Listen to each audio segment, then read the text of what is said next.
Hello, thanks for joining me for the instructional video for week 22. Here are your objectives for this week. For language, we're going to incorporate using the words same and both into your child's vocabulary. So you're going to look for opportunities to use those words yourself and to solicit them from your child. We have some worksheets for you where you can work on using these words and identifying different things that are objects that are the same.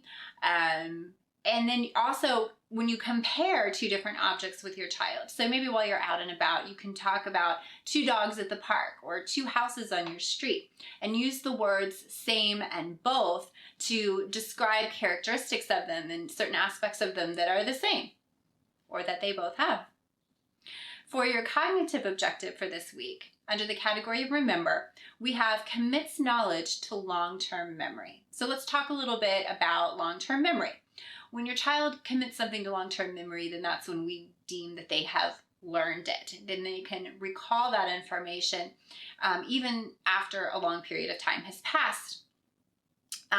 This part of memory is the counterweight to short-term memory, and it plays a critical role in your child's academic life, being able to remember and retain things over a long period of time. So repetition is really the key to committing things to long-term memory, but repeating things in short learning sessions, frequent practice sessions of repeating the information, those are really best. So not to sit down and just repeat and repeat and repeat all at one go, but really short practice sessions, kind of the way we've been doing with counting by tens or counting by fives, just going through those numbers once a day. That's an example of committing something to long-term memory and a really good strategy for doing that. Some studies have also shown that practicing the information right before you go to sleep also helps commit things to long-term memory. So you might try that as well as a technique to help your child commit some things to long-term memory. So ideas for this week to help your child practice this skill are remembering things like their full name, how to spell their name, their parent's name, phone number, their address. So this can also go with sort of safety issues of remembering this basic information about yourself. You can use that to help your child practice committing things to long-term memory. Other things like remembering and reciting songs, poems, nursery rhymes. You're obviously also, I brought up counting by fives and tens, but you're sort of working on this concept with remembering the names of the days of the week and the months of the year. You can also memorize and recite facts about a favorite topic of your child, like dinosaurs, cars, animals, space. So any sort of factual information that can be committed to memory and recited. Children usually love to do that as well. Memorizing jokes, things like that. Under the category of literacy, our objectives for this week are the letter V. Identifying the upper and lowercase v and the sound of V, which is voiced. So you're going to feel that vibration of your voice box, but you want to make sure that, again, that you don't add the schwa and make it va. It's v. For math, again, we have quite a few objectives, but a lot of them are reviewing previously learned information. This week, we're going to introduce the concept of zero, meaning none. So your child has already been introduced to zero through multiples of 10.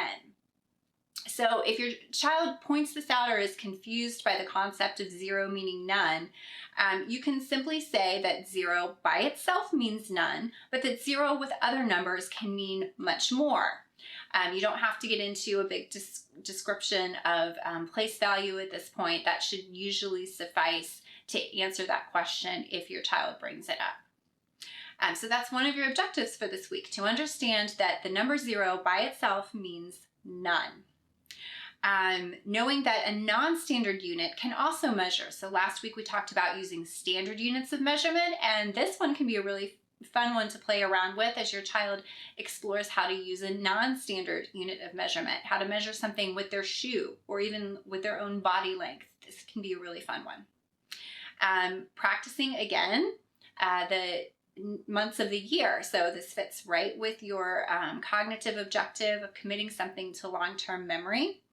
And then we also have a new math objective for you of starting to identify the names and values of different currencies, so of the coins that you use.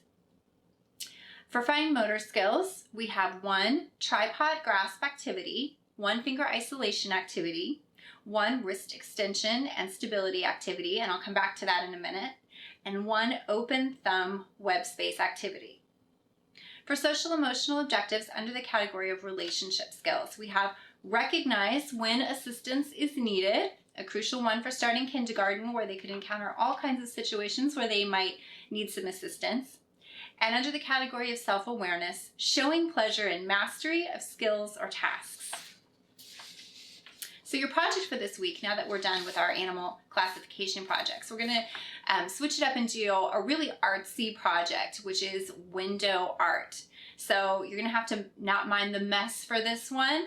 And it's getting creative and decorating a window in your home. So you could pick a window in your child's room, the large front window in your living room, or even like a sliding glass door. So wherever you feel like you want to put this in your home, and however big of a space you're willing to commit to this one. So it's really fun and creative. And also, this is where we circle back to the fine motor skills objective, is that writing on a vertical surface like this is fantastic fine motor practice for your child and really works on that hand stability and that wrist strength. So it's a great way to incorporate that as well. And this is such a fun activity. It also can encourage reluctant writers. So I'm going to give you some ideas for what to put on your window and how you can really get your child engrossed in this activity. And one of them is by practicing just writing letters and numbers or your child's name. This is a great way to have your child practice writing their name on the window.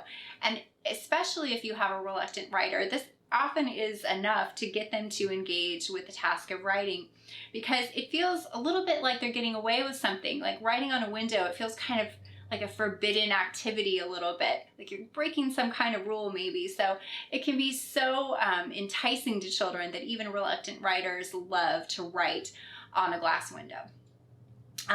So you could use this opportunity to color an imaginary scene of, like, encourage your child to think about, well, what would they like to see out of the window?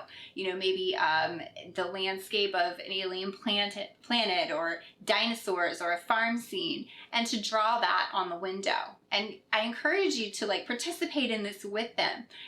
You could, work on the window together. You could divide the window down the middle and each of you take one side. It's a great activity to do along with your child and to really help them to unlock the creative potential of this activity by showing them all of the different possibilities.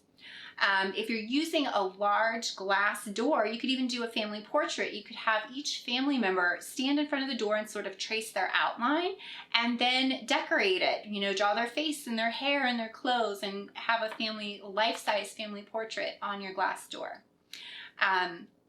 You could decorate the window to coordinate with a particular holiday that's coming up, or decorate it to celebrate somebody's birthday in your family that's coming up.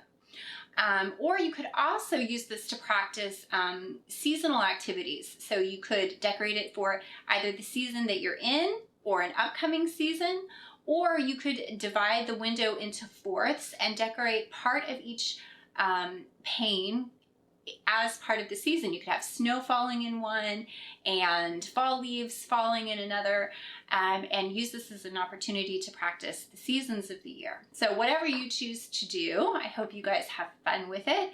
It's a fantastic activity, and sometimes kids want to go crazy and decorate every window in the house. So feel free to take it as far as you want, and I'll see you back next week.